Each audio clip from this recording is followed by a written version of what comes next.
Chinese quotation ہے کہ to break the conditioning either you read 1000 books or travel to 1000 countries. اس سے مجھے ذہن میں آ رہا ہے کہ شاید کنڈیشننگ کی وجہ تو نہیں کہ ہم چیزوں کو شاید فار گرانٹیڈ لیتے ہیں، جیسے آپ نے کہا کہ غور و فکر کریں عام چیزوں پہ.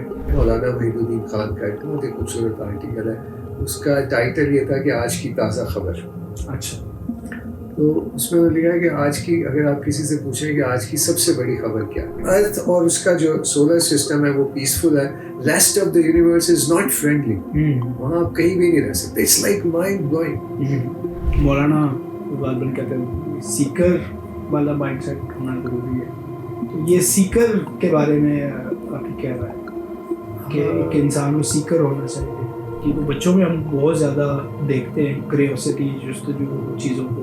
تو یہ پھر کیا ہمارا کوئی کلچرل ایشو ہے یا ایجوکیشنل ایشو ہے کہ جیسے جیسے ہم بڑے ہوتے جاتے ہیں کریوسٹی ختم ہوتا ہے؟ نیچر کے قریب رہنا چاہیے. کہ نیچر جو ہے نا وہ لگتا ہے کہ ہمیں خدا سے جوڑتی ہے. نیچر کا مطلب ہے کہ آپ درختوں میں بیٹھے صحیح پودوں میں رہیں، گھر میں کچھ پودے لگائیں، ان کی گروتھ کو دیکھیں.